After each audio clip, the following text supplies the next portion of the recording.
What? Hey, what is up, y'all? We are back again with another banger, and today we're going to be reacting to six most disturbing things caught on police body cam footage by chilling scenes. So let's get into it. On December 25th, 2020, a 63-year-old man named Anthony Quinn Warner drove his RV to Nashville, Tennessee's 2nd Avenue and woke up nearby residents with the sound of a robotic digital female voice coming from his RV, warning everyone around the vehicle to evacuate the area. This area must be evacuated now. This area must be evacuated now. If you can hear this message, evacuate now. If you can hear this message. Soon, the female voice repeatedly mentioned that the RV was going to detonate, and a little after 6 a.m., the voice became more and more insistent, announcing that the vehicle would detonate in 15 minutes. In the body cam footage that was later released by the authorities, a group of Nashville police officers can be seen walking around the downtown area, urging any stragglers to evacuate for their own safety. So you're not doing anything wrong, okay? You're not in trouble, but there is something serious happening down the road. Go for 11. Okay? Do you mind going down to Second and Where do they need to go when they are So somebody's threatening to bomb the place, bomb the vehicle. evacuated? That's not good. That's so weird. The purge. Purge. Watching the very silent.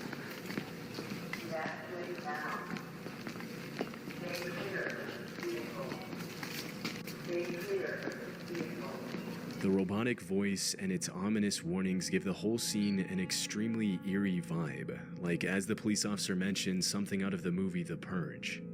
Strangely, the RV also broadcasted snippets of the 1964 hit song Downtown by Petula Clark, which is a song about how if you're ever feeling sad or lonely, you should go downtown and you'll feel better in the hustle and bustle of the city. Unfortunately, the robotic voice wasn't bluffing, and just 15 minutes later, the RV detonated near the AT&T building, causing damage to more than 50 buildings and even collapsing a few of them with its massive blast radius. In the aftermath of the incident, the cops can be seen assessing the damage and bringing nearby pedestrians to safety through body cam footage that can be Pardon? described as apocalyptic. Second and Broad. Commander 425, are you 10-4? What? You guys okay? Correct. No, I guess. Where's your car? Oh my goodness. 216, myself and 216 are all front row. Command, make sure all units are direct. There may be ammo in that vehicle. We don't need anybody coming up the 2nd Avenue exposed. You okay? Yeah, I'm good, man. I appreciate it. Even though the explosive inside the RV was extremely powerful, the cops managed to evacuate most of the nearby residents, and thankfully nobody outside the RV lost their lives. Although 3 people were injured and had to be hospitalized after the vehicle incident, the only person who lost his life was Anthony Warner himself, who was still inside the vehicle at the time of the detonation. After the incident, the authorities started digging deep into Anthony's past to figure out what could have caused him to do something so insane, and what they found was pretty disturbing. As it turned out, Warner was pretty much a paranoid loner obsessed with conspiracy theories about shape-shifting alien lizards that were trying to take over the world. It was also revealed that 16 months before the explosion, Warner's girlfriend had called the cops to report that Anthony had been building explosives inside the RV outside their home. Even more disturbingly, less than a week before Christmas, Warner's neighbor had reportedly asked him if Santa was going to So bring him windy. anything good for Christmas, to which Warner replied, "Oh yeah, Nashville and the world are never going to forget me." But despite the clear desire for attention, the cops never managed to truly figure out Warner's motive, and it was eventually concluded that he probably didn't want to hurt anyone, and that a fatal cancer diagnosis mixed with other factors had contributed to Warner's declining mental health. That's On messed March up. 9th, 2023, at around 12:30 p.m., an anonymous caller dialed 911 and told dispatchers that a man that had just run into a food market on Cleveland's Central Avenue was claiming that he had just been kidnapped. As soon as police arrived, they were able to talk to the alleged victim, and the jarring conversation was captured on one of the cops' body cams. I won't be able to fix his busted pipe for his washing machine. Okay. And I was putting a water line for his ice and for his refrigerator. And when I got downstairs, there was another dude came out. They had guns on me and they robbed me. I mean, they tied me up. They had plastic laying on the ground. Disturbingly, the zip ties and duct tape that were used in the kidnapping can still be seen on the man's body as he explains what happened to him. As the victim mentions to the cops, the perpetrators forced him into his own van, robbed him, and then held him for ransom before he managed to escape. So they put this on my face, they get me in my van, and they bring me over here. They turn the location up on my phone. One of the guys is in back with me. And which way the car go? Huh? Where the car go? It was parked this way, and I ran It's not all the funny. way down here to here. Oh my goodness. The 49. What kind of car was it? It's my van. As the cops later found out, the main perpetrator was 51-year-old Ahmed Johnson, whom the victim had been in Oh, jump with scare. at some point in his life. After digging deeper into the case, they uncovered the whole story of the kidnapping. As the victim mentioned in the video, the kidnapper had hired him for a plumbing job, and when he arrived at the house in Cleveland's Buckeye Woodhill neighborhood, he was led downstairs where he would allegedly be shown the Have y'all seen those like cute jail pictures or whatever that they go viral and stuff because the person is like attractive or whatever? That person didn't have no lighting. At least give them some proper lighting. Come on now. Proper lighting will make you look poppin'. leaky pipe that he had to fix. Once downstairs, Ahmed led the victim to another room, where another man jumped out and held him at gunpoint. After stealing his phone and Apple Watch, the kidnappers bound the victim and put him into the back of his own van. As the perpetrators drove the van towards the city's central neighborhood, they made the victim call a friend and bring around $15,000 to a nearby gas station in exchange for his return. But as the van slowed down, the victim somehow managed to jump out and ran down East 49th Street. Thinking quickly, the victim ran into a convenience store where he would be protected by the public eye, causing the suspects to drive off. 2 weeks later, the cops managed to make an arrest, and Ahmed Johnson was charged in Cleveland court with aggravated kidnapping. As of today, there have been no further updates to the case. Wow. On September 9, 2019, an Albuquerque Police Department officer saw a young man performing a traffic stop on a gray Nissan SUV. Strangely, the man wasn't dressed like a police officer at all. In fact, he was dressed as an ordinary citizen in jeans, a black polo, and an Air Force cap as he wrote down the driver's information. Sensing that something was off, the officer pulled the man aside to talk to him, and from the beginning, the man seemed a little on edge. Can I talk to him for a minute?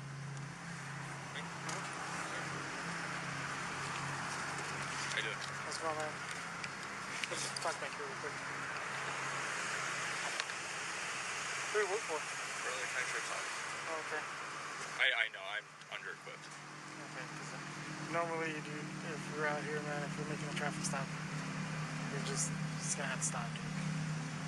Alright? Do you have an ID with you? I mean, this is all I got. I mean, like I said, I'm under equipped. I was just heading over there to the courthouse To the courthouse for what? to get my crap. Okay. I know, it makes no sense. I caught him going 120 down I-40. Okay. Why do you have lights on this vehicle? Personal, I know. Do you have an ID with you at all? No, I keep it on my uniform. The man claims that he was on his way to the courthouse when he pulled over the driver of the gray Nissan. Suspiciously, though, he claims he doesn't have any sort of identification on him because he allegedly left it inside his uniform. After a bit of questioning, the man says his name is Brendan Wazinski and confesses that he was using his personal vehicle to pull over civilians, but insists that he's been an officer of the law for 3 years. Simple. And I'm not here to mess with you, man. It's just the thing is, yeah, he was speeding, dude. You could have called it in, and because if you get into shooting, you're Right. All right, man. I understand. All right. This, for starters, I know this looks really bad. Right.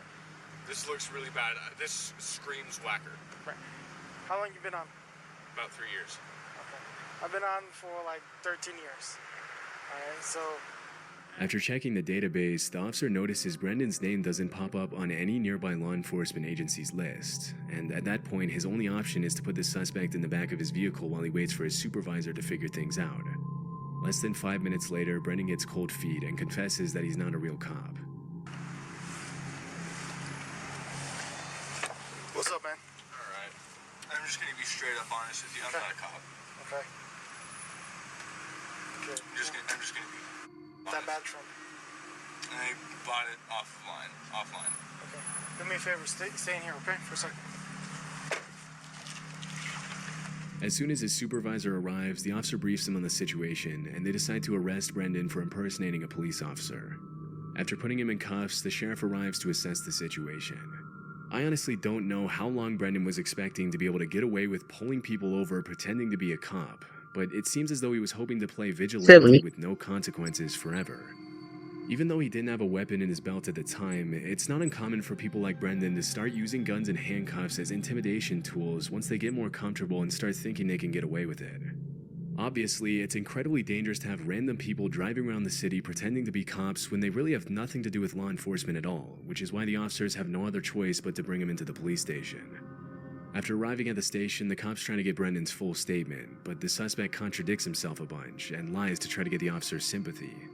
Brendan says he was on his way to work when he saw a guy going 120 on the freeway and confesses that he freaked out when the cop asked him about his identity.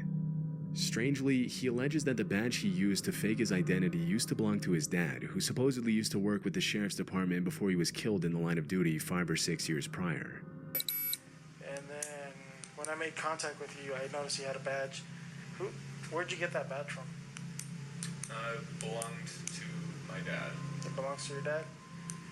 When was Well, it did. It did? Is he still around, or did he pass away? Well, he was killed. Oh, he was killed, okay.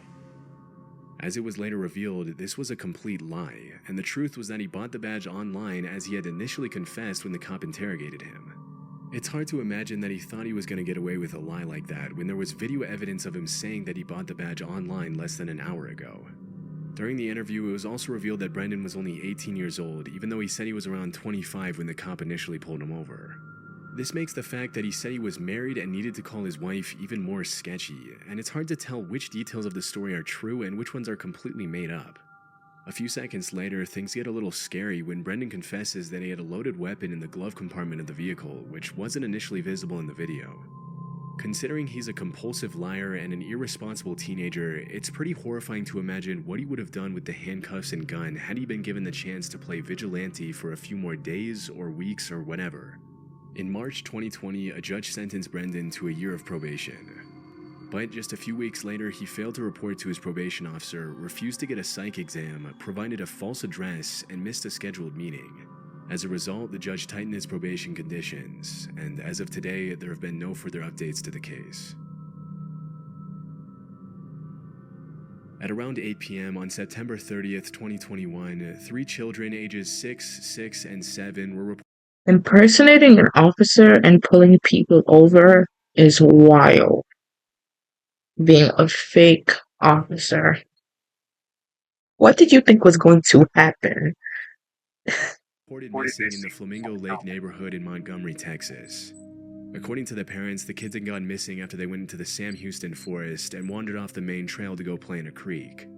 After the disappearance was announced to the public, the authorities launched a massive search that included helicopters, dogs, drones, off-road vehicles, and hundreds of police officers from multiple law enforcement agencies. The next morning, an anonymous Good Samaritan who was very familiar with the layout of the woods decided to take matters into his own hands and went into the national forest by himself to find the kids. At around 9 a.m. on September 31st, the man found the kids and called 911 to bring the children to safety, and the whole rescue was captured on Sergeant Jason Smith's body cam. Come on, can y'all come to me? Come to me. Yeah, come to me. There's an opening right here. Come on, kids, come to me. They wouldn't let me in over here last night, so I just took off around the back. I've been looking all night long. Yes, sir. I have all Jesus 3 is good, children. ain't he? Ain't Jesus good? Oh, wow. Kids, I'm the police. Are y'all ready to get out of the woods? Come on, buddy. Let's get out of here. Wow. You got cheeseburgers in your car? We're going to get something to eat. Okay? You want to hold my hand? We'll get out of here? Even though the kids were found just a little over a mile away from where they entered the woods, they'd still been lost for over 24 hours, and pretty understandably they were hungry. Yeah. As it was later revealed, the kids had spent the night in the forest, sheltering themselves under a fallen tree until the volunteer came to rescue them, which is why they had leaves and branches in their hair in the footage. Here, let's pick this. Grab hold of that. There you go. You're really strong. Am I really strong? Lose your shoe? I got you. The night with minimum shelter and hadn't had anything to eat for 24 hours, the children still seemed to be in pretty good spirits as That's Sergeant sad. Smith escorted them out of the woods. And toward the end of the video, he can be seen guiding them to the clearing where a bunch of cop cars sit waiting for them.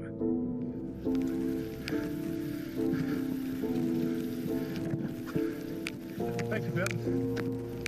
Y'all got it? Come on, kids. Let's come out to the room.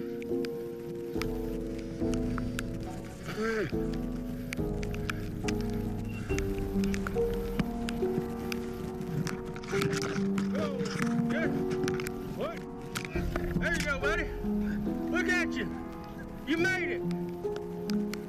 It's honestly pretty terrifying to think that if they hadn't been found then and there, the kids would have probably ended up succumbing to the elements. Absolutely. Thankfully, they were able to get back home to their parents.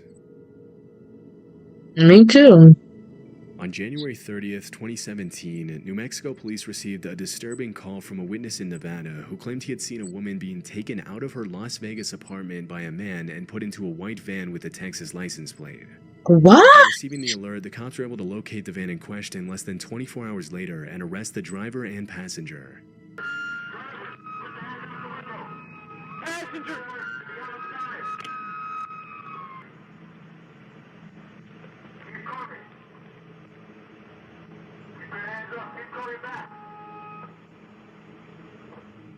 Once the suspects are out of the vehicle, the cops approach the white van, and that's when they find something incredibly disturbing. Yeah. Put a camera on this thing. Got a camera. Do you need a... Oh my God, thank you. Okay. Got it? Rolling? Okay, it's rolling. Okay, we're gonna get you out of here, okay? I got pictures of her and I got pictures of the chains.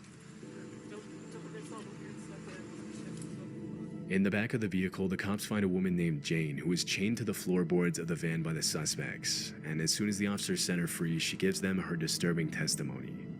According to the victim, the man who was driving the getaway van was her ex-boyfriend Jack, who broke into her apartment and took her. What? Although she fought hard to escape, Jack was trained in mixed martial arts and was a lot heavier than her, and it didn't take him long to take her out of her home. Jane assumed it was her neighbors who saw the altercation and called the police, and it was thanks to that 911 call that the cops were able to rescue her. Once inside the police car, Jack doesn't seem all too distressed that he's about to be put away for a long time, and he can even be seen interacting pretty calmly with the officer driving the vehicle, asking him if he has a favorite hymn and singing the words to Amazing Grace as he's taken to jail. You're gonna have somebody kidnapped in your backseat, chained to the floor, and you're worried about Amazing Grace when the police pull up on you. You're guilty. Because now you're just trying to confuse people. Got a favorite hymn? What's that? Got a favorite hymn? No, I don't. Why not? I don't know. I've never been into them. What about you? What about Amazing Grace? You like that one? I'll take it.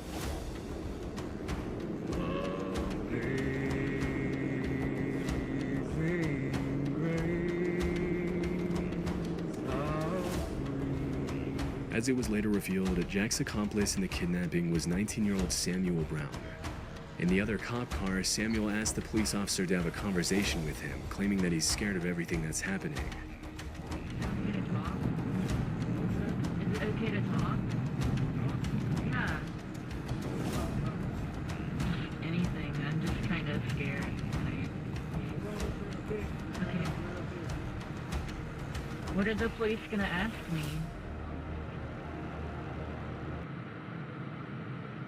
During the investigation, the police found that Jack and Samuel had planned to take Jane into a cave in New Mexico that Jack had dug into the side of a hill, where they would later brainwash her into marrying one of them, according to the police report.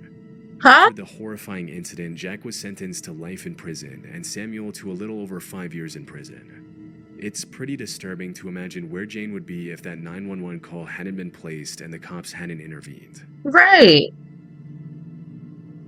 On April 8 of 2021, police... That's horrible. Why didn't they both get life in prison? Officers from the city of Whitehall, Ohio, about 6 miles away from Columbus, received a report that a man was allegedly impersonating a police officer at a traffic stop. Upon arriving at the scene, they found a 26-year-old man named Casey Donovan Williams asleep in what appeared to be a Whitehall police cruiser. When he woke up, he told the cops that he was an off-duty cop working a special duty detail. At first, the officers bought his story, but when they were told there was no special duty assigned at that time, they returned to get the real story. And the exchange was captured on the cop's body cam. But you have no ID from them, No, all right? no. And have you ever been sworn in by them? I've talked to the chief. No. So I'm that's asking all you a I direct asked. question. Have you been sworn in Now, by it's them? very important you answer this correctly, because being a former police officer or someday a current police officer, you know if you lie in this situation, you go directly to jail. No, I'm not. So I'm going to put that right Listen, out. I'm not. So trying- if I'm you not, are telling me you are a police officer right now, is that what you're telling me? No. So you are not a commissioned police officer. I have spoke with the chief. That's not what I'm asking you. Okay. I'm asking you one question. Are you a commissioned police officer through the state of Ohio? I have an OPUDA certificate. That's not what I'm That's asking. not what we're asking.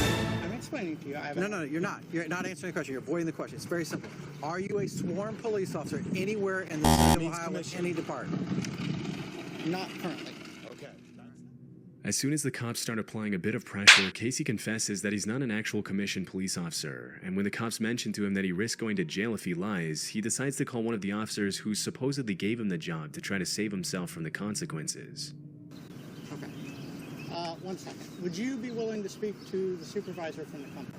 From Watchman? From Watchman? Yes. Is he an actual police officer? You are an actual police officer, correct?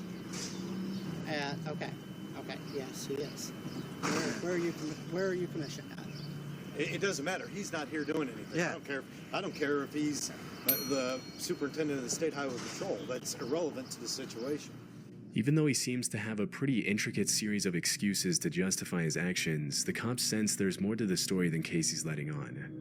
After mentioning to the cops that he was just trying to make a little extra money by allegedly working for the Glenwood Police Department, he realizes his chances of getting out of an arrest are pretty slim, and that's when he resorts to asking the cops for mercy. That's all I was trying to do. Please do not. I'm asking you for courtesy, man to man. Please do not ruin my career. Please, please, please. I think you did that kind of on your own. Throughout the exchange, it seems as if Casey either doesn't realize the severity of what he's doing, or he really thinks the cops are going to let him get away with showing a fake badge and even carrying a weapon while pretending to be an officer of the law. Right. Still, things are about to get a whole lot worse for Casey, because after he was put in the real police officer's cruiser, the cops searched his vehicle and found a loaded AR-15 rifle, a tactical vest, a loaded handgun with 15 rounds of ammo, a taser, 2 pairs of handcuffs, and pepper spray.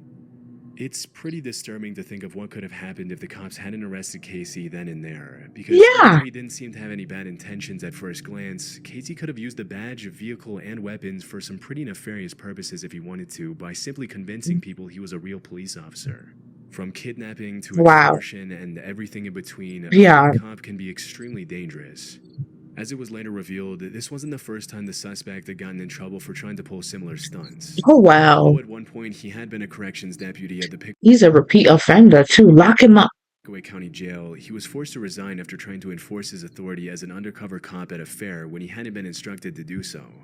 After the incident in Whitehall, Casey was charged with impersonating a police officer, a third-degree felony, and improper handling of a gun in a motor vehicle. All right, y'all. That's the end of 6 most disturbing things caught on police body cam footage. Thank y'all so much for watching, and we out. Make sure you like and subscribe for more content. Peace.